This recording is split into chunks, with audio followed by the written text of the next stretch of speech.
شبانہ جب پچھلی بار اپنے میکے گئی تو اس دوران اس کی اپنی بھابھی کے ساتھ تو تو میں ہو گئی۔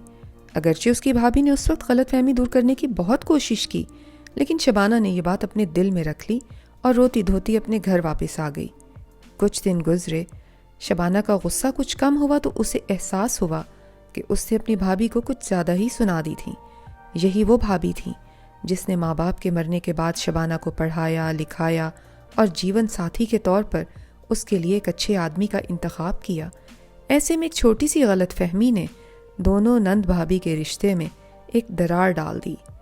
اس لیے شبانہ نے سوچا کہ وہ کال کرنے کے بجائے خود جا کر اپنی بھابھی سے معافی مانگ لے گی، لیکن انہی دنوں اسے بہت سی مصروفیات نے گھیر لیا اور وہ گھر کے کاموں میں ایسی مصروف ہوئی کہ کئی ہفتوں تک اپنے میکے نہ جا سکی۔ اور پھر ایک دن جب بھابھی کی اچانک موت کی خبر آئی تو وہ کلیجہ تھام کر رہ گئی۔ اسی وقت بھاگم بھاگ میکے پہنچی، مگر اب کس سے معافی مانگتی؟ کفن میں لپٹا وجود اب ہر احساس سے عاری ہو چکا تھا۔ اب وہاں کون تھا جو اسے معاف کر کے اپنے سینے سے لگاتا؟ دوستو، ہماری زندگی میں ایسے کئی واقعات ہیں۔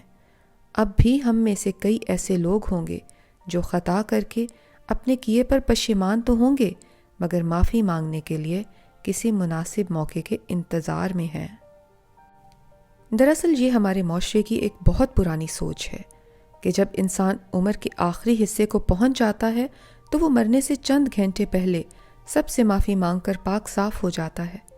لیکن اس تیز رفتار دور میں موت بھی ایسے جیسے کسی رولر کوسٹر پر سوار ہو چکی ہے۔ آج کل تو پتہ ہی نہیں چلتا اور اچھا خاصا انسان چند لمحوں میں لقمہ اجل بن جاتا ہے۔ اس لیے ایسے میں معافی مانگنے کے لیے کسی خاص عمر یا وقت کا انتظار نہ کریں۔ جس لمحے آپ کو لگے کہ آپ کی کہی کسی بات سے دوسرے کی دل آزاری ہوئی ہے تو اگلے ہی لمحے معافی مانگ لیں۔ کسی خاص دن، پھولوں کا گلدستہ، قیمتی گفٹ یا کسی اور چیز کے انتظار میں دوسرے کے دل میں رنجش کے بیج نہ بوئیے، کیونکہ دن گزرنے کے ساتھ ساتھ یہ ایک تناور درخت بن جائے گا۔ آئیے وقت پر معافی مانگ لینے کا ٹرینڈ چلائیں اور رشتوں کی عمر بڑھائیں۔